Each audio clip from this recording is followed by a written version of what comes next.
royal booster after the Queen's Jubilee visit. Just been phenomenal. I mean, I had a friend from America that rang up to say, what's all this business about Leicester? So it's even got as far as there.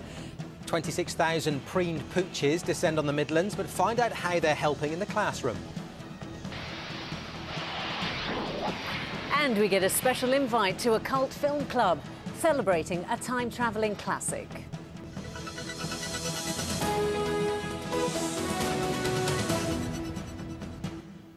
Good evening. The family of a woman who killed herself and her disabled daughter after years of harassment by gangs of youths is to receive a 5-figure sum of money from Leicestershire Police. Fiona Pilkington complained 33 times after she and her daughter Francesca were tormented in their home. Following their deaths, a report found mistakes were made by the police, who didn't recognise the extent of the problems they were suffering. Phil Brewster reports. It's now 4.5 years since the bodies of Fiona Pilkington and her disabled daughter Francesca Hardwick were found in a burnt-out car at a lay-by near Earl Chilton in Leicestershire. It later emerged Miss Pilkington had killed herself and Francesca out of despair after years of abuse that they and Francesca's brother Anthony had endured at their home at Barwell. Over the course of 10 years, Fiona Pilkington's house was repeatedly targeted by gangs of up to 16 youths, throwing stones, eggs and flour at the house. On one occasion, her daughter Francesca, who had a mental age of 4, was asked to lift up her nightdress. On another occasion, her brother Anthony was locked in a shed at knife point. An inquest jury found the family's cries for help had been ignored by Leicestershire Police. An investigation by the Independent Police Complaints Commission also found the force had failed to identify Miss Pilkington and her daughter as vulnerable. At the time, a friend of Fiona Pilkington told Central Tonight the police had let the family down. They should have done more. If they'd done more, Fiona and Frankie would have been here today. Today it was confirmed relatives of Miss Pilkington had settled a claim for damages against Leicestershire Police, believed to be a 5-figure sum.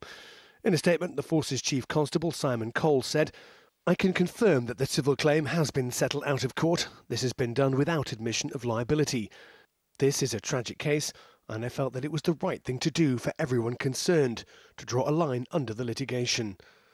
Last year, 4 officers from Leicestershire Police were cleared of misconduct after internal hearings by the force. Police chiefs say organisational changes have also been made to deal with antisocial behaviour more robustly. Phil Brewster at Barwell in Leicestershire for Central Tonight. A woman has been jailed for 18 years for stabbing a man in the chest outside a party in Nottingham. Luke Moran, who was 25, died in August last year after being attacked during an argument in Clifton. Kerry Holden, who's 35, was found guilty of his murder. Police in Portugal have begun a review of the Madeleine McCann case. A team of detectives based in the north of the country are re-examining the original investigation into her disappearance. Scotland Yard have been carrying out their own review since May. Madeleine from Rothley in Leicestershire was nearly 4 when she went missing from her parents' holiday flat in Praia de Luge in May 2007. Now, yesterday was a big day in Leicester. Thousands of people turned out to see the Queen on her first stop of the Diamond Jubilee tour. The celebrations went on into the evening, and today local businesses have revealed the impact it's had on their takings. Rajiv Popat has been speaking to them along with others who helped to make the day special. She's very photogenic. Oh, she's beautiful. Yeah, she's lovely. Visitors flocked to Leicester Cathedral for an exhibition marking the royal visit. 24 hours ago, a very different scene. The Queen, Prince Philip and the Duchess of Cambridge attended a special service. Leicester was the first stop of the Diamond Jubilee tour. The excitement had been growing for weeks, and even today there was a sense of pride, and some were still dressed for the occasion. It was really good, huge, great atmosphere and everything. It was really enjoyable. Never seen the Queen before, but yeah, it was lovely to see her. Lots and lots of people all crushed in, but it was a nice atmosphere. It was great to see the Queen. It was absolutely packed. Everybody's up in the mood. Everybody got flags and things like that. I had a friend from America that rang up to say, what's all this business about Leicester? So it's even got as far as there. Hopefully we'll get some inquiries from companies and businesses that understand that we're slap bang in the middle of the country and an ideal place to do trade from. I remember the last time the Queen was in Leicester, there was a real feel-good factor here in the city. It was similar Yesterday, the palace say they were overwhelmed with the reception given to the royal party. Everyone was happy, including businesses here. When the Queen had lunch, I think everybody else came out for lunch and the cafes filled up, the bars filled up. It was very good for us. We were really busy. The whole atmosphere in the city centre was great.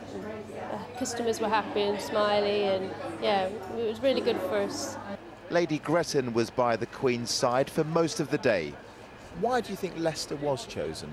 I think we have got such a diverse community. I think everybody thinks that Leicester has a knack of living with these diverse communities. We all get on, or we appear to, and I think we are a wonderful example. Last month, the cathedral invited people to write personal letters to commemorate 60 years of the Queen's reign.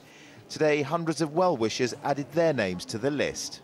I have left a message for the Queen to wish her congratulations on her Diamond Jubilee and wish her many more happy years.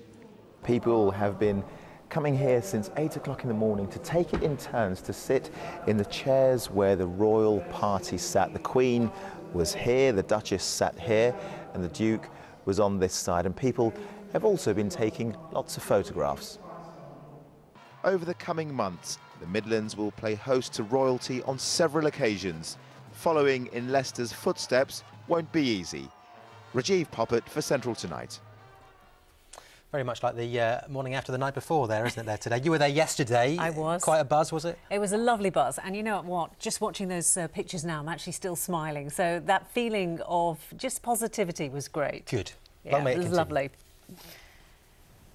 Now, petrol pumps in Nottinghamshire are shortchanging customers by not giving accurate amounts of fuel. Trading standards officers removed 5 nozzles during a series of checks across the country. They discovered that some pumps were supplying short measures. The checks happened at 16 filling stations across the county, including areas in Mansfield, Loudham, East Bridgford and Newark. A trading company in Nottingham wants schools to do more to promote apprenticeships at a time of record youth unemployment. The Remit Group says it has dozens of places available to young people but is struggling to fill them. The company claims many schools are failing to push vocational qualifications as an option. Our education correspondent Peter Bean has the story.